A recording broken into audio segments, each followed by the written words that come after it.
A very warm welcome to all my dear students. ये हम लोगों का वेक्टर का क्लास 2 है, सेकंड क्लास। इस वीडियो को देखने से पहले ये बहुत जरूरी है कि आप लोग पहला क्लास देखे हुए हो, लिखे हुए हो, समझे हुए हो और याद हो। If not, go back to the first video, revise that, then come to this video. आइए, इस वीडियो में हम लोग पिछले अधूरे बातों को पूरा करेंगे। पिछला वीडियो में मैंने आपको क्या पढ़ाया था? मैंने आपको यह बोला था कि फिजिकल क्वांटिटी दो तरह का होता है। एक ऐसा होता है जिसके पास सिर्फ मैग्नीट्यूड होता है और एक ऐसा होता है जिसके पास मैग्नीट्यूड भी होता है, डायरेक्शन भी होता है। जिसके पास सिर्फ मैग्नीट्यूड होगा वह स्केलर के कैटेगरी में चल जाएगा, जिसके पास मैग्नीट्यूड भी होगा, डायरेक्शन भी होगा, वह वेक्टर के कैटेगरी में चल जाएगा। जैसे डिस्टेंस को सिर्फ मैग्नीट्यूड से मतलब है, डायरेक्शन जो भी हो, scalar and displacement is vector. जैसे मान लीजिए एक बच्चा 6 मीटर गया ऐसे और फिर मुड़ गया 10 मीटर गया, तो आपसे अगर मैं डिस्टेंस पूछूंगा तो डिस्टेंस को डायरेक्शन से मतलब नहीं है, टोटल पाथ कवर्ड, कितना टोटल रास्ता तय किया, तो 10 + 6 16 हो गया। ये आप लोग जानते हैं, ये चैनल का नाम है इश्तियाक फिजिक्स। तो 10 + 6 16 हो गया। और डिस्प्लेसमेंट में मैग्नीट्यूड भी जुड़ेगा और डायरेक्शन भी। और आप देख सकते हैं कि मैंने डिस्प्लेसमेंट यहां से यहां तक का 14 मीटर लिख दिया, मतलब 6 और 10 को जोड़ के 14। ये कैसे हुआ? इसी बात को समझने के लिए पढ़ना पड़ेगा triangle law of vector addition. Triangle law of vector addition वो बताएगा कि आखिर इनको कैसे जोड़ा जाए। और vector triangle law of addition में आपको मैंने क्या पढ़ाया था? मैंने आपको 3 पॉइंट बताया था कि जिन दो वेक्टर को मुझे आपस में जोड़ना है, जरूरी है कि जिन दो वेक्टर को मुझे आपस में जोड़ना है, जरूरी है कि दोनों का ऑर्डर सेम होना चाहिए। ऑर्डर सेम होना चाहिए तो जो रिजल्टेंट होगा वह ट्राइंगल का थर्ड साइड देगा और उसका ऑर्डर अपोजिट होगा। हालांकि यहां तक पहुंचने में मैंने नियरली 1.5 घंटा का कहानी बताया है, तो जरूर देख लीजिएगा अगर नहीं याद है तो इसमें मैंने आपको तीसरा पॉइंट जो बोर्ड पे लिखा हुआ है कि दो वेक्टर को जोड़ करके जो रिजल्टेंट आएगा वह ट्राइंगल का थर्ड साइड देगा और उसका ऑर्डर अपोजिट होगा। मतलब ट्राइंगल लॉ तभी वैलिड है जब दो वेक्टर का ऑर्डर सेम हो, या तो दोनों क्लॉकवाइज हो या नहीं तो दोनों एंटी क्लॉक हो। अगर एक क्लॉक होगा और एक एंटी क्लॉक होगा तो ट्राइंगल लॉ वैलिड नहीं होता है। तो मैंने आपको अंततः में क्या बताया था? हिंदी में लिखाया था मैंने कि vector triangle law of addition कहता है कि अगर हमें दो वेक्टर को आपस में जोड़ना है तो जरूरी है कि एक ट्राइंगल का दो साइड दो वेक्टर को दिखा रहा है सेम ऑर्डर में, या तो दोनों क्लॉकवाइज हो या नहीं तो दोनों एंटी क्लॉकवाइज हो। तब जो रिजल्टेंट होगा वह ट्राइंगल का थर्ड साइड देगा और उसका जो ऑर्डर होगा वो अपोजिट रहेगा। इसी को अंग्रेजी में याद किया था मैंने कि according to vector triangle law of addition, if two sides of a triangle are representing two vectors in same order, either both clockwise or both anti-clockwise, then resultant is given by the third side and will be of opposite in order. So now let's move further. आइए अब इसको apply करते हैं। तो apply करने के लिए पहले दो वेक्टर दीजिए सर। आइए, ये दो वेक्टर है। ये वेक्टर ए है 6 मीटर ईस्ट और ये दूसरा वेक्टर है जो 60 डिग्री का एंगल बना रहा है वेक्टर ए के बाहर से, और ये है 10 मीटर और डायरेक्शन क्या है?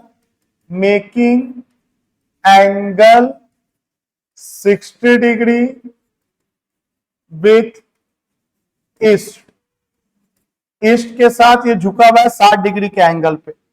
ये वेक्टर ए नाम ले दिया और इसका नाम दे देते हैं वेक्टर बी, वेक्टर बी नाम दे दिया। जहां आपको पता होगा सिंबल क्या होता है, तो यस सर सिंबल होता है कि अगर हमको सिर्फ 6 मीटर को शो करना है तो सिंपल वे में ए लिख देंगे, और ईस्ट को शो करना है तो सर ए कैप लिख देंगे, या मैग्नीट्यूड का एक और सिंबल वेक्टर ए लिख के मॉड में डालेंगे, पहले वीडियो में हम लोग देखा है। सिमिलरली वेक्टर बी के अगर मैग्नीट्यूड को शो करना है यानी केवल 10 मीटर को शो करना है तो या तो सिंपल वे में बी लिख दीजिए या वेक्टर बी लिख करके मॉड में डाल दीजिए। और अगर बी कैप है तो ये क्या बताएगा, ये बताता है मेकिंग एंगल कितना degree, 60 degree with east, with east. तो ये दो वेक्टर को जोड़ना है। तो सबसे पहले आप देख लो ऑर्डर सेम तो है, अगर ऑर्डर सेम नहीं होगा तब तो ट्राइंगल लॉ वैलिड ही नहीं है। तो चलिए ये दो वेक्टर को ट्राइंगल लॉ के अनुसार जोड़ना है, वेक्टर ए और वेक्टर बी को जोड़ना है। और ट्राइंगल लॉ कहता है कि सबसे पहले ऑर्डर चेक कीजिए, ये नहीं कि आंख बंद करके ट्राइंगल बना दिया, एकदम गलत। सबसे पहले ऑर्डर चेक कीजिए। तो ऑर्डर चेक करने का तरीका क्या, ऐसे करके हम लोग आरती उतारते हैं, ऐसे करते हैं, हाथ घुमाते हैं, ऐसे गोला बनाते हैं। तो ऐसे किया और ऐसे किया, एरो का मुंह ऊपर है, एरो का मुंह ऊपर दे दिया, एरो का मुंह इधर है, एरो का मुंह इधर दे दिया। इसके बाद ऑर्डर चेक करेंगे तो घड़ी का सुई तो ऐसे चलता है, मतलब ये एंटी क्लॉकवाइज होगी और ये भी मेरा एंटी क्लॉकवाइज होगी। अब बिल्कुल ये ट्राइंगल लॉ को ओबे कर रहा है, तो जो रिजल्टेंट होगा वह ट्राइंगल का थर्ड साइड हो जाएगा। एक ट्राइंगल पहले बनाइए, ये ट्राइंगल का थर्ड साइड रिजल्टेंट होगा। और आप याद कीजिए कि एरो का मुंह ऊपर दे या नीचे दे, 1 सही या 2 सही। और पॉज करके सोच लीजिए, आप अगर सही कर पा रहे हैं तो वीडियो को आगे देखिए, नहीं कर पा रहे हैं तो back to your previous video. तो उसमें मैंने कहा था कि ऑर्डर जो है रिजल्टेंट का अपोजिट होना चाहिए, तो ये एंटी क्लॉकवाइज है, तो जो रिजल्टेंट ट्राइंगल का थर्ड साइड होगा ये क्लॉकवाइज होगा। और क्योंकि एरो का मुंह ऊपर है तो हम ऊपर की तरफ बनाएंगे विथ फुल ऑफ कॉन्फिडेंस। यही मेरा रिजल्टेंट है। रिजल्टेंट बोले तो vector A plus vector B. तो वेक्टर ए के पास मैग्नीट्यूड है, डायरेक्शन है, वेक्टर बी के पास मैग्नीट्यूड है, डायरेक्शन है। तो ये कंफर्म है कि रिजल्टेंट के पास भी दो चीज होगा, रिजल्टेंट के पास भी मैग्नीट्यूड होगा और डायरेक्शन होगा, क्योंकि रिजल्टेंट भी एक वेक्टर है। तो एक बार हम रिजल्टेंट का मैग्नीट्यूड पता करेंगे और एक बार हम रिजल्टेंट का डायरेक्शन पता करेंगे, फिर दोनों को साथ में लिख देंगे तो रिजल्टेंट वेक्टर हो जाएगा। इसका मतलब यह हुआ कि सबसे पहले मुझे रिजल्टेंट का मैग्नीट्यूड पता करना है, और मैग्नीट्यूड को ऐसे लिखा जाता है। एक बात और याद करो, मैंने आपको बोला था और बोला था कि उस बात को भूलना मत। कौन सा बात? तो मैंने आपको कहा था कि एरो का जो लेंथ होगा वह वेक्टर का मैग्नीट्यूड बताता है। एरो का जो लेंथ होगा वह वेक्टर का मैग्नीट्यूड बताता है। अगर लेंथ बड़ा हुआ इसका मतलब जरूर उसका न्यूमेरिकल वैल्यू बड़ा होगा। तो ये बात अगर आपको याद है तो आप सोचो कि यहां क्या हम कर सकते हैं। तो बोलेंगे देखिए सर, इस ट्राइंगल का एक नाम दे देते हैं। मान लो हम इस ट्राइंगल का नाम दे दिया सी एम डी, इस ट्राइंगल का नाम दे दिया सी एम डी। अब आपसे हम बोला क्या हम इस 6 मीटर को लिख सकते हैं लेंथ ऑफ एरो सीएम? तो बोलोगे हां सर, एरो का लंबाई, एरो सीएम का लंबाई मैग्नीट्यूड देगा वेक्टर ए का जो कि 6 मीटर है। बिल्कुल लिख सकते हैं।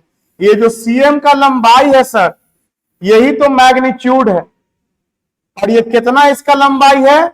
6 metre according to the given question. Similarly हम इस 10 मीटर को क्या लिख सकते हैं बोलो? तो बोलेंगे सर एरो का जो लंबाई है, एमडी का जो लंबाई है, एमडी का जो लंबाई है, length of arrow MD, length of arrow MD, MD का जो लंबाई है सर, यही तो वेक्टर बी का मैग्नीट्यूड है। What is this? एकदम साफ साफ बोलने आना चाहिए, वेक्टर बी मत बोल देना, magnitude of vector B. This is magnitude of vector A, और वेक्टर ए का मैग्नीट्यूड एरो का लंबाई, सीएम का लंबाई, वेक्टर बी का मैग्नीट्यूड एमडी का लंबाई, एरो का लंबाई मैग्नीट्यूड बताता है। तो इसका मतलब यह हुआ सर, अगर हम किसी तरह से सीडी का लंबाई पता कर दे सर, ये सीडी कितना लंबा है, अगर ये पता कर दे सर, तो हमको रिजल्टेंट का मैग्नीट्यूड पता चल जाएगा। हाँ, यही तो पता करना है। मतलब रिजल्टेंट का मैग्नीट्यूड जो मुझे निकालना है, इसका मतलब कुछ नहीं करना है, इस सीडी के एरो का लंबाई निकाल लेना है। डायरेक्शन के बारे में सोचना नहीं है, मैग्नीट्यूड का बात कर रहे हैं, डायरेक्शन के बारे में बाद में बात करेंगे, और मैग्नीट्यूड का मतलब एरो का लंबाई। अब ये क्वेश्चन फिजिक्स का नहीं रहा, यहां से फिजिक्स तो सिर्फ लॉ बता दिया, ये अपोजिट ऑर्डर में होगा रिजल्टेंट। अब ये क्वेश्चन मैथ का है। मैथ का क्वेश्चन है कि 6 मीटर है, ये 10 मीटर है, ये 60 डिग्री है, तो ये लंबाई कितना होगा। और फिजिक्स में जितना मैथ का काम पड़ेगा मैं सारा पढ़ाऊंगा, हर कुछ पढ़ाऊंगा। आपको ये टेंशन नहीं लेना है कि 10 तक मेरा मैथ थोड़ा गड़बड़ था, क्या होगा, जोड़ घटाव सब आपको बताएंगे। बस आपको सीखने का भूख बनाए रहना है कि किसी कीमत पे सीखना है। जो बीत गया सो बात गया, अब नया इतिहास लिखना है, नया इतिहास लिखना है, अपना फ्यूचर लिखना है। आप सिर्फ पढ़ नहीं रहे हो, आप जो पढ़ रहे हो ये आपका पूरा आने वाला कल बना रहा है, याद रखना। इसका कोई छोटा मोटा मकसद नहीं है, बहुत बड़ा मकसद है। जिंदगी भर तुम क्या करोगे ये डिसाइड करेगा तुम्हारा डेडिकेशन, और हम जो भी पढ़ा रहे वो कितना बात आपके दिमाग में जा रहा है। तो चलिए, सीडी का लंबाई अगर निकाल दिया सर, तो रिजल्टेंट का मैग्नीट्यूड निकल गया, क्योंकि एरो का लंबाई मैग्नीट्यूड बताता है। ये हम लोग पिछला वीडियो में देख चुके हैं और अभी भी सुन लिया। कौन सा भारी बात है, इसके लिए अलग से कुछ खोजबीन करना है। मतलब आपसे हम बोले कि अगर आप लेंथ ऑफ एरो सीडी का लंबाई निकाल लिए, तो आप क्या निकाल लिए? तो बोलेंगे लेंथ ऑफ एरो सीडी अगर निकाल लिया तो हम निकाल लिया कि magnitude of resultant, magnitude of resultant vector क्या होगा। और मैग्नीट्यूड को इंडिकेट करते हैं ऐसे, या सिंपल वे में ऐसे। एकदम सीधा और सपाट बात लिखा हुआ है, और यही हमको निकालना है। पिछले क्लास से लेके अभी तक इसी के पीछे पड़े हुए हम लोग कि आखिर ये लंबाई कितना होगा, what will be the length, और जो भी इसका लंबाई होगा वह रिजल्टेंट का मैग्नीट्यूड होगा। और इसको फिजिक्स से मतलब नहीं। तो आओ कैसे निकालें सर इसको, तो देख लो एक बार यहां पर, और फिर अगले पेज में इसको हम आपको इत्मीनान से फेयर बताएंगे। एक बार रास्ता तैयार कर लेते हैं कि किस रास्ते पे हम लोग को चलना है, क्योंकि एक बार रास्ता अगर पता हो जाता है ना तो काम आसान होता है। चलने में मजा आता है कि इस रास्ते से होके गुजरना है, थोड़ा बहुत जान पहचान रहता है तो कंफर्टेबल टाइप का फील आता है। तो देखो रास्ता क्या है, बहुत सिंपल रास्ता है। हम क्या करेंगे, यहां से एक परपेंडिकुलर खींचेंगे और यहां से ये मिला देंगे आराम से। देखो फिर दोबारा अगले पेज में बताएंगे, अभी रास्ता बता रहे हैं कि कुछ रास्ता पे चल करके हमको सीडी का लंबाई निकलेगा, ये निकालना है। तो यहां से एक परपेंडिकुलर खींचेंगे और यहां से ये मिला देंगे, ये 90 डिग्री खींचेंगे। अब उसके बाद तुम अगर ध्यान से देखोगे तो तुमको एक राइट एंगल ट्राइंगल दिखेगा। हाँ सर, जो दिख रहा है वही बोल रहे हैं, पहले ही बोला है, पढ़ाई का मतलब जो दिखे वो बोल देना है। ये रेड कलर है तो रेड दिख रहा है, रेड बोल देंगे, बोलने में कोई डर नहीं है। तो ये राइट एंगल ट्राइंगल दिख रहा है। इस ट्राइंगल में ये 60 डिग्री है और ये लंबाई मेरा 10 मीटर है, क्वेश्चन में दिया है 10 मीटर।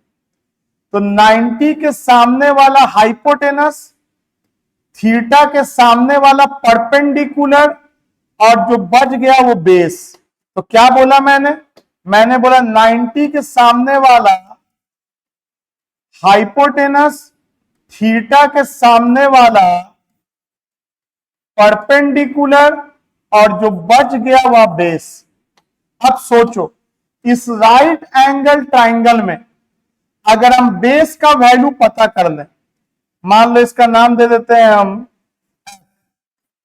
इस राइट एंगल ट्राइंगल में अगर हम बेस का वैल्यू पता कर लें, मान लो ये बेस निकल के आ गया x, कोई वैल्यू निकल के आएगा, क्या आएगा देखेंगे। हालांकि आपको निकालने आता है, एंगल पता, हाइपोटेनस पता है, बेस निकालने आता है, जिसको नहीं आता मैं सिखाऊंगा।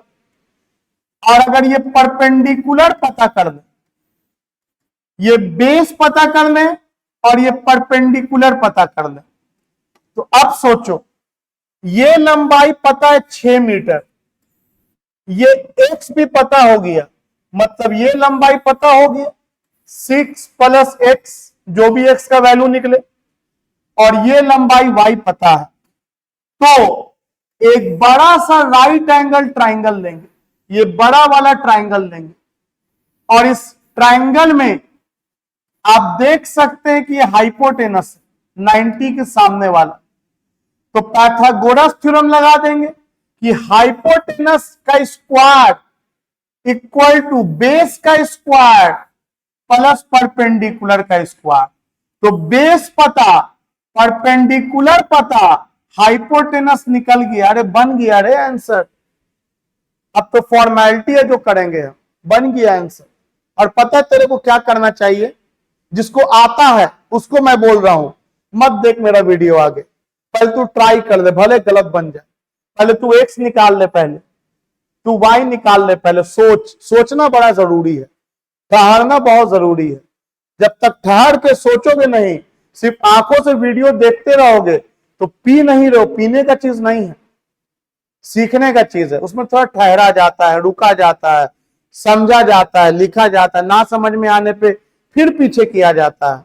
बहुत कीमती समय है जो तुम इस वीडियो को अभी दे रहे हो, और ये आने वाले वक्त को बहुत कीमती बना देगा, तुम्हारी जिंदगी कीमती बना देगा, बेशकीमती। तो चलो, जो करना चाहते रुक के करे, पॉज कर ले। अब मैं ऐसे बनाने जा रहा हूं, देखो। तो मेरा सवाल क्या था, मेरा सवाल बहुत सिंपल था। मेरे पास ये वेक्टर ए था जिसके पास मैग्नीट्यूड है, डायरेक्शन है, और एरो का लंबाई मैग्नीट्यूड बताता है। तो मैंने यहां पे क्या नाम दे के रखा है, सेम नाम दे देते हैं। यहाँ पे m दिया है, यहाँ पे f दिया है, यहाँ पे d दिया है, और यहाँ पे c दिया है। तो ये मेरा m दिया है, नाम में से कुछ रखा नहीं, ऊपर नीचे लिखा भी जाएगा तो दिक्कत नहीं है। यहाँ पे m दिया है, यहाँ पे c दिया है। एक दूसरा वेक्टर है मेरा, यहाँ पे एक और वेक्टर है, ये मेरा वेक्टर b है, ये मेरा वेक्टर b है, इसका नाम हम d दे दिए हैं मान लो। चलो ठीक है, ट्राइंगल लॉ को ओबे कर रहा है, ये भी एंटी क्लॉक, ये भी एंटी क्लॉक, पीछे देख चुके हैं। तो जो रिजल्टेंट होगा वो ट्राइंगल का थर्ड साइड देगा, और ये लोग अगर एंटी क्लॉक है तो ये क्लॉक होगा, ये रिजल्टेंट होगा। क्लॉक का मतलब हो गया एरो का मुंह ऊपर चला गया, यही हो गया vector A plus vector B. अब ये एंगल भी क्वेश्चन में देने वाले का मजबूरी है, क्वेश्चन देने वाला ये थीटा एंगल पक्का है कि देगा। आइए अब इसको बनाते हैं। और आपको पता है कि सीएम का लंबाई पता है, हम मान लेते हैं सीएम का लंबाई क्या लिए हुए थे, हम समझने के लिए 6 मीटर लिए हुए थे, और एमडी का लंबाई क्या लिए हुए थे, तो 10 मीटर लिए हुए थे, और हमको ये सीडी का लंबाई निकालना है। यही मेरा क्वेश्चन मार्क है कि मेरा सीडी का लंबाई कितना होगा। अगर सीडी का लंबाई निकल गया तो हमको रिजल्टेंट नहीं निकला, रिजल्टेंट का मैग्नीट्यूड निकल गया, क्योंकि इसमें दो हिस्सा है, मैग्नीट्यूड है और डायरेक्शन है। तो पहले हम लोग मैग्नीट्यूड का बात कर रहे हैं। आइए आगे बढ़ते हैं। तो सबसे पहले क्या करेंगे, यहां से एक परपेंडिकुलर खींचेंगे, एक परपेंडिकुलर खींचेंगे, इसको आगे बढ़ा देंगे। ठीक है सर, यहां पे कोई अल्फाबेट दे दिया, मान लो एफ। अब जो आपने किया है उसको लिख दो। तो मैंने क्या किया है, मैंने एक काम किया है कि ड्रॉ परपेंडिकुलर डीएफ, एक परपेंडिकुलर डीएफ किया। अब एक राइट एंगल ट्राइंगल हमको दिख रहा है सर, ये समझने के लिए 60 डिग्री, हालांकि वैल्यू लिख के नहीं बनाएंगे क्योंकि हम जनरल फॉर्मूला डिराइव कर रहे हैं, कोई न्यूमेरिकल मैथ का थोड़ी बना रहे हैं। फॉर्मूला डिराइव कर दे रहे कि दो वेक्टर को जोड़ते कैसे हैं, जैसे नंबर को जोड़े आते तो वेक्टर को कैसे जोड़ते वो सीख रहे हैं। तो एक राइट एंगल ट्राइंगल देखो तुमको दिखना चाहिए, एम एफ डी, हाँ सर, जो दिखेगा वही बोलेंगे और नहीं तो फिर पूछेंगे। तो हमको एक राइट एंगल ट्राइंगल दिखा, तो यहां पे लिख लेंगे in right angle triangle M F D. अब सोचो इस एम एफ डी में हमको क्या चाहिए, एक बार हमको एम एफ का लंबाई चाहिए और एक बार हमको डीएफ का लंबाई चाहिए। अब सोचो क्या लगाएंगे, बहुत से बच्चे यही नहीं सोच पाते कॉस कहां लगाएंगे, साइन कहां लगाएंगे, टीचर जो लिख दिया आप लिख देते हैं। अरे सोच ना भाई मेरे, सोच सोच, ये तेरे पास हाइपोटेनस पता है, ये तेरे पास हाइपोटेनस पता है 90 के सामने वाला, तेरे को थीटा के सामने वाला परपेंडिकुलर नहीं पता है, बच गया जो बेस। अब बता, तेरे को बेस निकालना है और हाइपोटेनस पता है, तो साइन कॉस और टैन में तीनों में सोच। तो हाँ सर, कॉस थीटा का फॉर्मूला अगर नहीं याद है भाई तो याद कर दे, अब base by hypotenuse, sine theta का फॉर्मूला परपेंडिकुलर बाय हाइपोटेनस, और tan थीटा का फॉर्मूला परपेंडिकुलर बाय बेस। अब तू डिसाइड कर कि मेरे को बेस निकालना है और हाइपोटेनस पता है, तो बेस निकालना है और हाइपोटेनस पता है तो कॉस वाला लगा देंगे हम, क्योंकि बाकी में तो सेट नहीं कर रहा है। तो ठीक है, तो समझ गए कॉस क्यों लगाएंगे। तो लिखेंगे cos theta base by hypotenuse. अब बेस का नाम क्या है, बेस का नाम है एमएफ, एमएफ लिख दिए, बाय हाइपोटेनस का नाम क्या है, तो एमडी, जो दिख रहा है वो लिखेंगे, हाइपोटेनस एमडी लिख दिया। चलिए सर, एमडी को इधर लेके आओ क्रॉस मल्टीप्लाई, तो बताओ एमएफ इक्वल टू क्या बचा, एमएफ इक्वल टू एमडी इधर आ गया, तो MD cos theta, MD cos theta. आइए एमएफ एमडी अब बताओ एमडी कितना है, आराम से सोचो। बोलेंगे सर एमडी तो मेरा 10 है, तो यहां पे 10 मत लिखो, क्या यहां पे वेक्टर भी लिख दोगे? बोलेंगे ना वेक्टर भी लिखने का मतलब तो हो जाता 10 भी लिखेंगे और डायरेक्शन भी लिखेंगे। डायरेक्शन का बतवा थोड़ी कर रहे हैं आप, हटाइए हटाइए एरो का निशान, खाली मैग्नीट्यूड का बात कर रहे हैं हम, खाली मैग्नीट्यूड का बात कर रहे हैं भाई, खाली मैग्नीट्यूड का बात कर रहे हैं। तो यहां पर 10 के बजाय वेक्टर बी नहीं लिखेंगे, सिर्फ बी लिखेंगे। बी मतलब 10, आप कई बार पढ़ चुके हो। देखो यहां पे भी, देखो यहां पे भी, अगर हमको सिर्फ 10 को रिप्रेजेंट करना है तो उसके लिए क्या इस्तेमाल करते हैं? बी का इस्तेमाल करते हैं। चाहे ऐसे इस्तेमाल करो चाहे ऐसे इस्तेमाल करो, एकदम अपने कॉन्सेप्ट में क्लियर रहना है। इतना ध्यान से पढ़ लेना है कि किसी को भी सिखा सको और वेक्टर सिखा देते टाइप बिना कोई डरे हुए। तो एमडी के जगह पे मैं 10 लिखता, लेकिन 10 के जगह पे बी लिखा, क्योंकि जनरल फॉर्मूला डिराइव कर रहे हैं। तो ये बी हो गया, बचा कौन? Cos theta. तो एमएफ कितना हो गया? B cos theta. ठीक है सर, एमएफ हो गया बी कॉस थीटा। सोचो कि अगर वैल्यू डाल के सॉल्व कर रहे होते तो क्या होता है एमएफ का वैल्यू? तो बी होता 10 और ये कॉस कितना डिग्री? कॉस 60। कॉस 60 का वैल्यू 1/2, तो ये चला आता 5, तो ये 5 मीटर चला आता। तो ये हो गया 6 और ये हो गया 5, तो ये लंबाई हो जाता 11।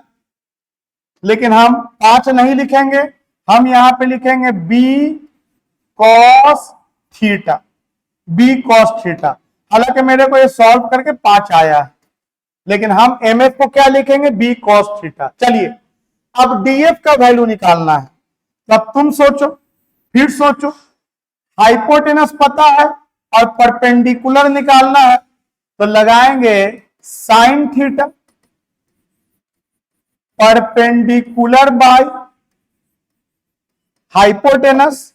तो बताओ परपेंडिकुलर का नाम क्या है? तो डीएफ, और हाइपोटेनस का नाम क्या है? तो एमडी। एमडी, आइए फिर क्रॉस मल्टीप्लाई कीजिए, एमडी को इधर लेके आइए। बताइए डीएफ इक्वल टू क्या लिखेंगे? तो डीएफ इक्वल टू लिखेंगे एमडी साइन थीटा। और बताओ एमडी को फिर क्या लिखेंगे? बोलेंगे एमडी तो मेरा 10 है, एमडी मेरा 10 है, मतलब वेक्टर बी का मैग्नीट्यूड, और वेक्टर बी का मैग्नीट्यूड ऐसे लिखाता है। और उसके अलावा क्या बचा? साइन थीटा बचा। तो डीएफ का वैल्यू हो गया बी साइन थीटा। अगर हम यहां पे वैल्यू लिख करके आपको समझा दें तो बी का वैल्यू हो गया 10 और ये साइन 60 डिग्री हो गया। साइन 60 का वैल्यू √3/2, तो ये हो गया 5√3 मीटर। ठीक है सर, ये आ गया 5√3। अब अगर ये सिर्फ न्यूमेरिकल यही सिर्फ बनाना होता तो बन गया था। ये 11, 6, 5, 11 और ये 5√3 पाइथागोरस थ्योरम से ये लंबाई निकल जाता। लेकिन हमको तो जनरल फॉर्मूला डिराइव करना है। आइए प्रोसेस से बनाते हैं। अब बड़ा ट्राइंगल लो CFD, तो क्या लिखेंगे बाबू लोग? लिखेंगे इन right angle triangle CFD using Pythagoras theorem. Pythagoras theorem use करेंगे, यूजिंग पाइथागोरस थ्योरम। क्या कहता है थ्योरम? बहुत सिंपल सा बात कहता है सर, नहीं भी याद है तो याद आ जाएगा कि हाइपोटेनस का स्क्वायर इक्वल टू बेस का स्क्वायर प्लस परपेंडिकुलर का स्क्वायर।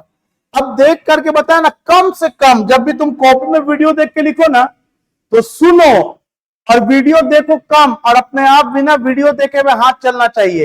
ये डायग्राम कॉपी में बना हुआ होना चाहिए और डायग्राम के हिसाब से आपका दिमाग एक्टिव होना चाहिए। बड़ा जरूरी है, बहुत जरूरी है। किसी का भी वीडियो देखो, सिर्फ देख रहे हो, सुन रहे हो और दिमाग का सोच कहीं और है, तो that is wastage of time. और सोच तुम्हारा कब वहीं पे रहेगा, जब तुम अपने ब्रेन को अलर्ट करते रहोगे।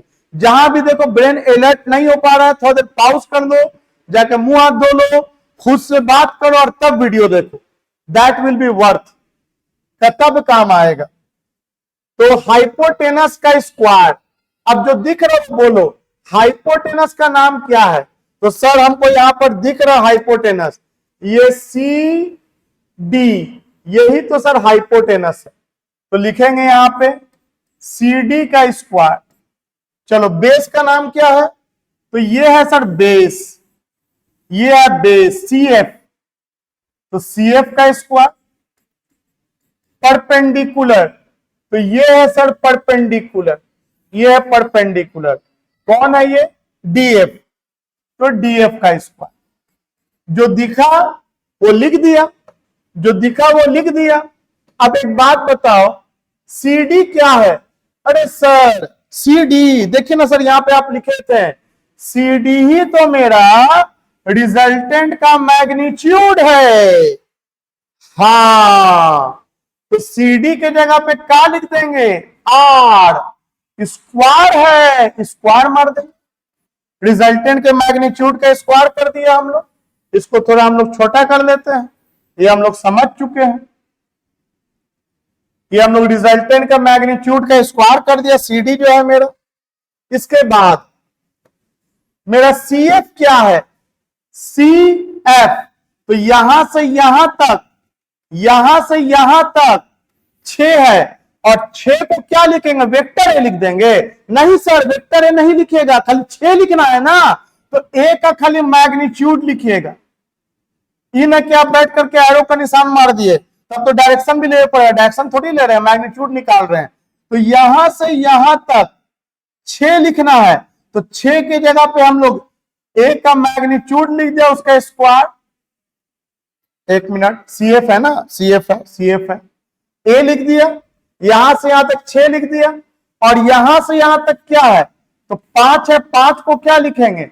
बी कॉस थीटा, तो सीएफ को क्या लिखेंगे? 6 प्लस 5, 6 प्लस 5 का स्क्वायर। हाँ सर ठीक है, समझ गए, 11 का स्क्वायर। कौन सा भारी सा चीज है, इतना बार नहीं समझना है, समझ में आ गया।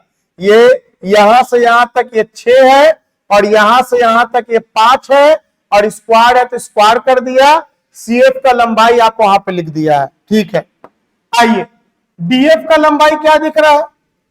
तो डीएफ का लंबाई दिख रहा है सर बी साइन थीटा, है तो 5√3, ये ना लिखेंगे, हम लिखेंगे डीएफ का लंबाई बी साइन थीटा, इसका स्क्वायर है, हम भी स्क्वायर कर दिया।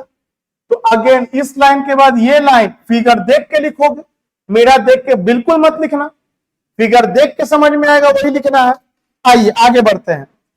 तो बउआ रे आर स्क्वायर इक्वल टू, अब देख ये फॉर्मूला है ए प्लस बी का होल स्क्वायर पे ब्रेक कर, ए प्लस बी का whole square, a square plus B square plus 2ab। जहां देख स्मॉल ए के जगह पे आएगा कैपिटल ए, और बी के जगह पे आएगा बी कॉस थीटा, बी के जगह पे बी नहीं आएगा, बी के जगह पे ये पूरा बी कॉस थीटा आएगा। अब अपने से सेटिंग कर क्या होगा, खुद से सेटिंग कर, हमेशा थर्ड के पर। तो बोलेंगे सर ए का स्क्वायर लिखेंगे, तो कैपिटल ए का स्क्वायर लिख, प्लस बी का स्क्वायर लिखेंगे, इसका मतलब है कि बी कॉस थीटा ही तो बी है, तो बी कॉस थीटा का स्क्वायर लिखेंगे, प्लस 2 लिखेंगे, लिख दे 2, ए लिखेंगे, लिख देंगे कैपिटल ए, और फिर बी लिखेंगे स्मॉल बी, तो स्मॉल बी किसके जगह पे है? बी कॉस थीटा के जगह पे है। तो अगेन ये फॉर्मूला थोड़ी है कि तुमको रट्टा मारना है, रट के तो पढ़ ही नहीं सकते हो भाई, सिर्फ और सिर्फ पढ़ाई को समझ सकते हो, साइंस पढ़ रहे हो। हाँ, प्रैक्टिस करके याद रखो तो वो चीज अलग होता है, किसी रीडिंग कर लिया, पढ़ लिया, एक बार छोड़ दिया, वैसे थोड़ी याद होगा, प्रैक्टिस तो करना पड़ेगा। अब आगे क्या दिख रहा है? आगे दिख रहा है ये, इसको तोड़ो, बी का square sine square theta, bracket को हटा दिया। तो कैसे तोड़ा, फिर से देखो, a square plus B square plus 2ab पे ब्रेक कर दिया और इसको लिख दिया। अब थोड़ा अरेंज करो, R square equal to A square plus bracket open करो फिर यहां का, तो बी का स्क्वायर हो गया, कॉस का स्क्वायर हो गया, थीटा प्लस, इसको पहले लिख दो और इसको बाद में, ये इधर ले आओ और इसको उधर ले जाओ, प्लस का निशान है कोई फर्क नहीं पड़ेगा। तो लिख दो इसको B square sine square theta, इसके बाद क्या दिख रहा है, इसके बाद दिख रहा है प्लस 2ab कॉस थीटा। अब देखो यहां भी बी स्क्वायर है और यहां भी बी स्क्वायर है, तो ये कॉमन ले लेंगे इन दोनों में से। तो चलो कॉमन लो, बताओ क्या होगा। तो R square equal to A square plus B square common, ये हो गया cos square theta plus sine square theta plus 2ab cos theta. तो ये आ जाएगा R square equal to A square plus B square, और इसका वैल्यू क्या होता है बउआ, 1 होता है, तो 1 से मल्टीप्लाई करो, बी स्क्वायर रह जाएगा प्लस 2ab कॉस थीटा। अब स्क्वायर को हटाएंगे तो रिजल्टेंट का फॉर्मूला आ गया, जो आज पहली बार दिख रहा है और ये हजारों बार दिखेगा, हजारों बार कुछ भी पढ़ाएंगे ये दिखेगा। क्या दिखेगा, under root A square plus B square plus 2ab cos theta. ये है दो वेक्टर को जोड़ने का फॉर्मूला, यही है दो वेक्टर को जोड़ने का फॉर्मूला। मतलब अगर ए और बी को जोड़ना है तो 10 प्लस 6 16 नहीं कर सकते हैं, आप जोड़ोगे 6 square plus 10 square plus 2 into 6 into 10 into cos 60 degree. एक बार जोड़ देते हैं, उम्मीद है कि आपको रिजल्टेंट का मैग्नीट्यूड निकालने आया होगा। मैग्नीट्यूड निकालने के लिए कुछ अलग से काम नहीं करना है, सिंपल मैथमेटिक्स लगाना है। एक बार ये राइट एंगल ट्राइंगल लेके ये साइड और ये साइड पता कर लेना है, और फिर पाइथागोरस थ्योरम लगा के ये साइड पता कर लेना है, और साइड का लंबाई रिजल्टेंट का मैग्नीट्यूड देगा। तो कितना आ गया बाबू रे, R is equal to under root A कितना है 6 का स्क्वायर प्लस 10 का square 2 into 6 into 10 into cos 60 degree. Value solve किया जाए, अंडर रूट 6 का स्क्वायर 36, 10 का square 100, 2 into 6 into 10, 2 into 6 into 10 cos 60 का वैल्यू 1/2, काटो जो कटेगा 2 से 2 कैंसिल, कितना आ गया बाबू 100 प्लस 36 136 प्लस 60 196 196, और 196 किसका स्क्वायर रूट होता है तो 14 का होता है। अब करके देख लो, 14 इंटू 14, 14 चौके 56, 14 6 5 4 9 1, देखो 14 इंटू 14, और 2 14 में एक 14 बाहर आ जाएगा, तो देखे हो गया जादू। 6 प्लस 10 16 हुआ कि 14 हुआ, बताइए क्वेश्चन करने में कितना घंटा। पिछला वीडियो लगभग 1.5 घंटा का था और ये वीडियो अब तक 40 मिनट का होगी। 2 घंटा 10 मिनट में एक न्यूमेरिकल बना है, लेकिन पता है ये 2 घंटा 10 मिनट में जो एक न्यूमेरिकल बना वो भी पूरा कहां बना, डायरेक्शन बाकी है। ये हजारों न्यूमेरिकल का कॉन्सेप्ट है, आपका फाउंडेशन मजबूत कर देगा। टेक योर टाइम, ऐसा एक न्यूमेरिकल सीखो कि 100 न्यूमेरिकल फटफट बनने लगे। ये नहीं कि 1 घंटे में 10 न्यूमेरिकल कर दिया, 11वां करने के लिए दे रहे तो बने नहीं रहा है और टफ लग रहा है, न्यूमेरिकल नहीं बन रहा है। एक न्यूमेरिकल बनाओ बढ़िया से, ताकि वैसा वैसा कितना भी न्यूमेरिकल चाहो बना सको।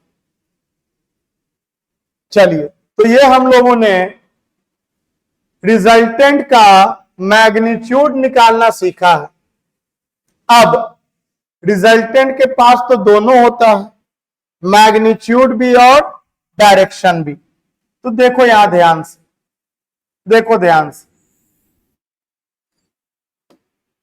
ये है वेक्टर ए और ये था मेरे पास वेक्टर बी, और ये एंगल था 60 डिग्री गिवन। तो रिजल्टेंट ट्राइंगल का थर्ड साइड दिया था, उसका ऑर्डर अपोजिट था, और ये था vector A plus vector B. इसके बाद क्या क्या किए थे याद करो, अभी तुरंत याद ही होगा। एक परपेंडिकुलर खींचे थे, इसको मिलाए थे, और ये वाला बन गया था बी कॉस थीटा, ये वाला बन गया था बी साइन थीटा, ये वाले का मैग्नीट्यूड है ए, इसका मैग्नीट्यूड है बी, मैग्नीट्यूड के टर्म में एरो हटा देते हैं, और रिजल्टेंट का मैग्नीट्यूड है आर, और रिजल्टेंट का मैग्नीट्यूड हम लोग को निकल चुका है 14 मीटर। अगर ये 10 मीटर है, ये 6 मीटर है, तो रिजल्टेंट का मैग्नीट्यूड होगा 14 मीटर। अब डायरेक्शन क्या होगा सर? तो तुम सोचो, अगर हम ये एंगल पता कर लें तब बोल सकते हैं ना कि रिजल्टेंट वेक्टर ए के साथ इतना एंगल बना के जा रहा है। जैसे वेक्टर बी वाला ईस्ट के साथ 60 डिग्री बना के जा रहा है, तो डायरेक्शन हो गया कि वेक्टर बी वाला 60 डिग्री बना के जा रहा है। एंगल भी डायरेक्शन दे सकता है, जिससे पता चल जाए जाना किधर है। उसी तरह से अगर ये एंगल पता चल जाए, इसका नाम अल्फा लिखो, बीटा लिखो, चाहे जो लिखो, या थीटा लिख चुके तो थीटा नहीं लिख रहे हैं, थीटा डैश भी कर सकते हो, नाम में कुछ नहीं रखा है। अगर ये एंगल पता चल जाए कि रिजल्टेंट वेक्टर ए के साथ कितना एंगल बना के जा रहा है, तो रिजल्टेंट का डायरेक्शन निकल जाएगा। मान लो अगर 30 डिग्री बना रहा है वेक्टर ए के साथ, तो वेक्टर ए के साथ 30 डिग्री बनाओ और चल दो, हो गया डायरेक्शन। तो ये कितना डिग्री बना रहा है ये पता करना है। इसका मतलब ये हुआ सर कि अगर आपको रिजल्टेंट का डायरेक्शन निकालना है तो आप ये एंगल निकालना चाहते हैं, बिल्कुल सही बोले, हम ये एंगल निकालना चाहते हैं रिजल्टेंट का डायरेक्शन निकालने के लिए। तो क्या करें? तो tan अल्फा लगाओ, tan के सामने वाला परपेंडिकुलर और ये वाला बेस। कुछ लोग बोलते हैं साइन काहे नहीं लगाएंगे, बेस बाई हाइपोटेनस, हाइपोटेनस तो पता चल चुका है, कुछ भी लगा सकते हो, तुमको एंगल निकालने से मतलब है। लेकिन रिजल्टेंट भी तो क्वेश्चन का पार्ट था, निकालना था, तो हम लोग tan के टर्म में निकालते हैं। क्यों? क्योंकि हमको क्वेश्चन में बी दिया होता है, थीटा दिया होता है और ए दिया होता है, तो इसी के टर्म में निकालते हैं।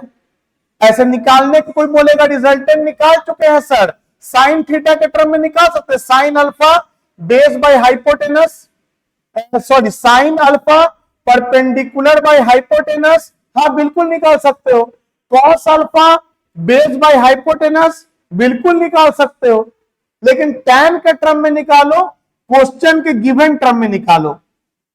तो चलो निकालते हैं, कौन सा ट्राइंगल? तो यहां पर नाम क्या दिया था मैंने, एम दिया था, यहां पर नाम सी दिया था, यहां पे एम था, यहां पे एफ था, यहां पे डी था। तो चलिए करते हैं हम लोग, आइए।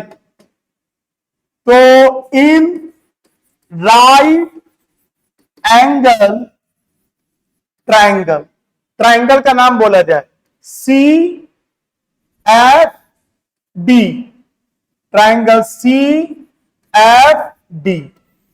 tan लगाओ, गिवन के टर्म में बनाओ tan अल्फा। लेकिन tan अल्फा से पहले एक बात पे ध्यान देना, ये अल्फा किसके किसके बीच का एंगल है ये मेंशन करना जरूरी है एग्जामिनर को। तो ये अल्फा एंगल है रिजल्टेंट के बीच और वेक्टर ए के बीच। तो ये लाइन लिखना जरूरी है। क्या लिखेंगे? लेट, इसको मिस मत करना, let alpha be the direction angle between, किसके किसके बीच का एंगल है बहुआड़े? Resultant vector and vector A, R और ए के बीच का एंगल है अल्फा। तो tan अल्फा क्या हो जाएगा? तो tan अल्फा हो जाएगा perpendicular by base, perpendicular by base. Perpendicular क्या है? तो परपेंडिकुलर डीएफ है। बेस क्या है? तो बेस सीएफ है। जो दिख रहा है वो लिख दो। डीएफ कितना है? B sine theta, B sine theta. और सीएफ कितना है? तो A plus B cos theta, A plus B cos theta. अब अगर ये सॉल्व हो करके 1 आ जाए तो tan अल्फा इक्वल टू 1 आ जाए तो 45 डिग्री बोल देंगे। अगर सॉल्व करके √3 आ जाए तो 60 डिग्री बोल देंगे। सॉल्व करके 1/√3 आ जाए तो 30 डिग्री बोल देंगे। डिपेंड करता है कि सॉल्व करके आएगा क्या। अगर सॉल्व करके 3/2 आ जाए, अब तो ये कोई डिग्री का वैल्यू पता नहीं है 3/2 किसका वैल्यू होता है, तब क्या करेंगे?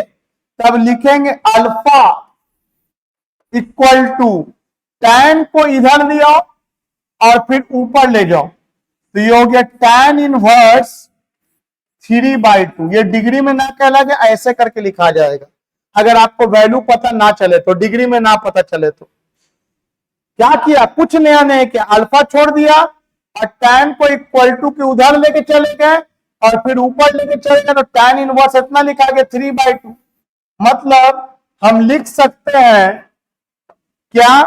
तो लिख सकते हैं alpha equal to angle alpha equal to tan inverse, और यहां क्या दिख रहा है? B sine theta by A plus B cos theta. अभी एक बहुत इंपॉर्टेंट बात बताएंगे बहुआरे, बहुत इंपॉर्टेंट, पूरा 11th 12th में उसको काम आना है। जब भूलोगे तब वीडियो देख लेना, सुनना ध्यान से। वैल्यू अगर सॉल्व करना चाहो तो करो सॉल्व। अल्फा इक्वल टू क्या होगा? tan इनवर्स बी कितना है मेरे पास? तो बी साइन थीटा ऑलरेडी हम निकाल ही चुके हैं पहले, 5√3 आता है। और नीचे वाला कितना आता है? A plus B cos theta. तो ये 6 था, ये 5 था, ये 11 था। अब देखो इसका वैल्यू पता नहीं है, 5√3/11 छोड़ दो ऐसा ही। tan इनवर्स 5√3/11, मतलब फाइनल आंसर क्या लिखेंगे? तो लिखेंगे रिजल्टेंट वेक्टर। वेक्टर का निशान दे दिया ना, सिर्फ मैग्नीट्यूड नहीं दिया, डायरेक्शन दे दिया। इसका मतलब यहां पर मैग्नीट्यूड भी लिखेंगे 14 मीटर और डायरेक्शन भी लिखेंगे। जो क्या कर रहा है कि मेकिंग एंगल, ये जो 14 मीटर है ये कितना एंगल बना रहा है? Making angle tan inverse 5√3/11 is your final answer, is your final answer. Take a pause, take long breath, wash your mouth if you want, because attention is very important while watching the video. It is very important. देखिए ध्यान से, अगर हम अब एक काम करें, अगर आप लोगों ने यहां तक नहीं लिखा तो पहले लिख लिया कीजिए, ठीक है? इन्हें कि लगातार खाली देखे जा रहे हैं, लिख लीजिए। अब उसके बाद सुनिए, देखिए अगर यहां पर नाम होता बी, आराम से देखो, और यहां का नाम होता ए, वैल्यू भले सेम है, 10 है 6, सब तो कोई मतलब ना, कई कॉन्सेप्ट देना है हमको। आप यहां पे बी होता नाम और यहां पे ए होता नाम, और अब बोलते कि आप पूरा सॉल्व कर दो दोबारा सब कुछ। बोलेंगे कौन सा बड़ा बात है, नाम तो चेंज किया है, ऑर्डर देख लेंगे, ऑर्डर सब सेम है, ये एंटी क्लॉक, एंटी क्लॉक, ये क्लॉक हो जाएगा। खाली फर्क क्या होगा, ये बी कॉस थीटा के जगह पे ए लिखा है, तो यहां ए कॉस थीटा आएगा, यहां पर बी, सॉरी ए है ना, ए है ना, ए है ना, ए है ना, यहां पे ए साइन थीटा आएगा, ए साइन थीटा आएगा। उसके बाद राइट एंगल ट्राइंगल लेंगे, ये वाला ट्राइंगल लेंगे, ये सॉल्व करके यहां ए कॉस थीटा आएगा, यहां पर ए साइन थीटा आएगा। ये सब अपने से करना, फिर से करना, दोबारा करना, प्रैक्टिस करना, बहुत इंपॉर्टेंट चीज पढ़ रहे हो। उसके बाद पाइथागोरस थ्योरम लगाएंगे, और उसके बाद जहां जहां बी है वहां वहां ए आ जाएगा। बिल्कुल सर, करके देखना। क्या कि अगर तुम सिर्फ देखते रहोगे कि हम मिटा रहे हैं और ए के जगह बी लिख रहे हैं, बी के जगह ए लिख रहे हैं, तब तो फिर बड़ा दिक्कत है दोस्त, तब तो बड़ा दिक्कत है। मेहनत तो आपको करना होगा अगर आपको बहुत ही अच्छा करना चाहते हैं तो चलो किया जाए मेहनत, आप मेहनत करो, मैं आपके साथ हूं। तो सी एफ, तो सी एफ हो जाएगा, पहले बी लिखेंगे, हाँ सर, यहां पे बी लिखेंगे, और आपका एम एफ हो जाएगा ए कॉस थीटा, हाँ सर, ए कॉस थीटा हो जाएगा। आपका डीएफ ए साइन थीटा, हाँ सर, डीएफ ए साइन थीटा, ऐसा लिखेगा आपको इक्वेशन, बिल्कुल दिखना चाहिए।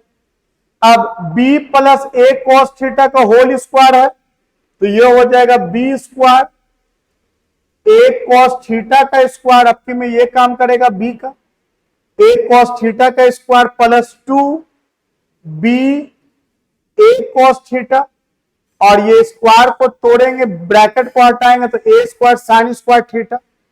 एकदम आसान, एकदम, आप अपने दिमाग को कंफ्यूज होने मत दीजिएगा। नाम है बी के जगह पे ए के जगह पे बी, तो यहां पे आ जाएगा B square a square a square, यहां पे ए बी कॉस थीटा हो जाएगा, अरेंज कर दिया, साइन वाले को उधर ले गए, इसको उधर ले गए, यहां पे आ गया B square a square, common निकल जाएगा दोनों में से ए स्क्वायर, यहां पे ए बी कॉस थीटा, ये बी स्क्वायर, और ये यहां पे आ जाएगा ए स्क्वायर, यहां पे आ जाएगा ए बी कॉस थीटा।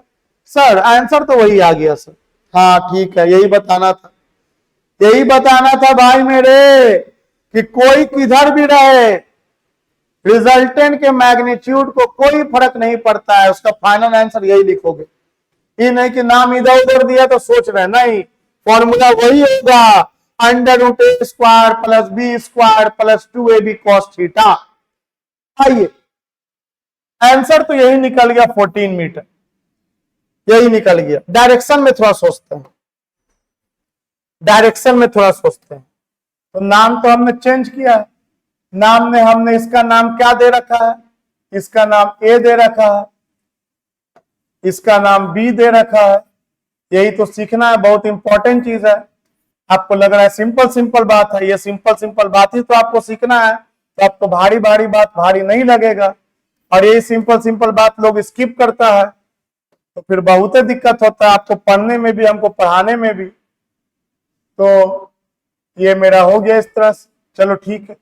अब बताओ यहां पर तुम क्या लाइन लिखोगे, तो बोलेंगे अब लिखेंगे अल्फा एंगल बना रहा है आर और बी, ए नहीं है बी है, तो जो दिख रहा हो बोलेंगे, क्या बोलेंगे, let alpha be the direction angle between R, और यहां पे ए नहीं है, वेक्टर बी के साथ। बताओ आर और बी के साथ एंगल बना रहा है, अब बताओ परपेंडिकुलर में यहां कौन लिखाएगा, तो यहां ए लिखा जाएगा, ए साइन थीटा, और बेस में यहां कौन लिखाएगा, तो बेस में लिखाएगा बी, बी और ए कॉस थीटा, तो बी प्लस ए कॉस थीटा। बोलोगे क्या हो गया इससे, इससे बहुत बड़ा काम हुआ, भले आंसर सेम आएगा, एक लाइन अब बोल रहे हैं वो दिमाग में घुसना चाहिए। रिजल्टेंट का एंगल जब वेक्टर ए के साथ लेंगे, रिजल्टेंट का एंगल अगर वेक्टर ए के साथ लेंगे तो वेक्टर बी वाला ब्रेक किया था, बी साइन थीटा आया था अभी जो मिटाया हम, और नीचे बी कॉस थीटा आया था और एक बार ए जुड़ गया था। फिर सुनो, रिजल्टेंट का एंगल जब वेक्टर ए के साथ लिया था तो बी वाला टूटा था, ऊपर में साइन में नीचे में कॉस में और एक बार ए जुड़ गया था। इस फिगर में रिजल्टेंट का एंगल जब वेक्टर बी के साथ लिया है, बी के साथ लिया है, तो ए वाला टूटा है, ऊपर साइन में नीचे कॉस में और एक बार बी वाला आके जुड़ गया। ये इसलिए बता रहे कि मान लो डायग्राम अगर नहीं दिया है और बोल दे तुमसे एंगल आर और ए के साथ लो बिना डायग्राम दिए हुए, तो ये कॉन्सेप्ट तुम्हारे दिमाग में होना चाहिए कि अगर आर और ए के साथ लेना है तो आर और ए के साथ लेंगे तो बी वाला टूटेगा, और आर और बी के साथ लेंगे तो ए वाला टूटेगा। जो दिखा वही बोल दिया। एक बार फिर बोल रहे सुनो ध्यान से, कि कुछ लोग अननेसेसरी अपने आप को कंफ्यूज करते हो, हम कमजोर है हमसे नहीं होगा दिस, अरे तुम बहुत मजबूत हो, यूं ही नहीं 10th पास किए हो, बस कंसंट्रेशन या उस तरह का गाइडेंस या छोटा छोटा पॉइंट मिस कर गए और उसको ओवरलुक करके आगे बढ़ गए, वही कमजोर हुए। ओवरलुक करके आगे नहीं बढ़ना है, आप कहीं से कमजोर नहीं हो, बस डेडिकेट करना है खुद को। देखो क्या बोला मैंने, एंगल जब आर और ए के साथ लिया था, जो आप कॉपी में लिखे हुए हो, बोला था कि लिख लेना पहले, एंगल जब आर और ए के साथ लिया था तो इक्वेशन में यहां बी दिख रहा था, बी साइन थीटा दिखा था और नीचे बी कॉस थीटा दिखा था और ए जुड़ गया था। और अब एंगल जब आर और बी के साथ लिया है तो ए वाला ब्रेक किया है, साइन में कॉस में और एक बार बी वाला जुड़ गया है। आओ इसको ऐसे समझो कि मान लो एक क्वेश्चन दिया है कि vector R equal to vector C plus vector D, और कोई डायग्राम नहीं दिया है, बोला है कि हमको फॉर्मूला वगैरह लिख दीजिए। हाँ बोलेंगे देखिए कहीं भी सी हो कहीं भी डी हो, मैग्नीट्यूड में कोई दिक्कत नहीं, लिखेंगे under root C square plus D square plus 2cd cos theta. आपको क्वेश्चन में सब दिया रहेगा, बन जाएगा, वैल्यू लिखा रहेगा, फिगर नहीं दिया रहेगा, बन जाएगा। ठीक है सर बन जाएगा, ये तो हम समझ ही चुके हैं, सी कहीं रहे डी कहीं रहे, इधर रहे चाहे इधर रहे, मैग्नीट्यूड तो सेम ही आता है। अब डायरेक्शन का खेल है, तो अब तुमको अभी अभी बताया, अगर एंगल आर और सी के साथ लिखोगे तो बताओ पहले क्या लिखेंगे, लिखेंगे पहले late alpha be the direction angle, alpha be the direction angle किसके किसके बीच, आर के बीच में और सी के बीच में। बताओ आर और सी के साथ लिया है तो कौन टूटेगा, इतना बार तो रट्टा मार दिया सर कि जिसके साथ वेक्टर का एंगल लेंगे वो नहीं टूटेगा, दूसरा वाला टूटेगा। हम जब एंगल बी के साथ लिया था आर और का तो ए वाला टूट रहा है, और जब ए के साथ लिया था तो बी वाला टूटा था। तो जब हम यहां पर एंगल सी के साथ ले रहे हैं तो डी वाला टूटेगा, D sign theta by D cos theta, और एक बार आकर के सी जुड़ जाएगा। अब तुमको जैसे हम ये लिख दिया फॉर्मूला और तुमको हम इतना एक्सप्लेन नहीं किए रहते ना तो लगता है क्या हुआ, उल्टा पुल्टा काम करे, कैसे कर दिए। तो मेरे पढ़ाने से नहीं होगा, तेरे पढ़ लेने से होगा, कैसे कर दिए। ये तेरे भी आना चाहिए समझ में कि कैसे क्या हो रहा है, और इसीलिए हम लोग दो बार डिराइव किए, दो बार डिराइव किए। नाम बदल दिए, ए को बी कर दिए, बी को ए कर दिए। देखा मैग्नीट्यूड तो सेम आ रहा था, लेकिन नेमिंग जब किए तो नाम उल्टा हो जा रहा था। इस पे कंसेप्ट तैयार कर दिए कि रिजल्टेंट का जिस वेक्टर के साथ एंगल लेंगे वह नहीं टूटेगा, दूसरा वाला वेक्टर टूटेगा। ऊपर में साइन थीटा, नीचे में कॉस थीटा, और एक बार आके वो वेक्टर जुड़ जाएगा। तो सोच, अगर मैं बोलूं इन दोनों के बीच एंगल बीटा मान और बीटा लिख बता क्या होगा, तो बहुत आसानी से लिख सकते हैं सर। एक बार सीख गए तो कुछ भी कर सकते हैं। क्या लिखेंगे? Let beta be the direction angle between किसके किसके बीच में? R and vector D. बता, डी के साथ ले लिया एंगल, क्या लिखेंगे? लिखेंगे tan अल्फा। अब तू पाउस लेके सोच ले, सही आएगा तो तू सीख गया, नहीं आएगा तो एक बार और पढ़, फिर नहीं आएगा तो मेरे से मिल।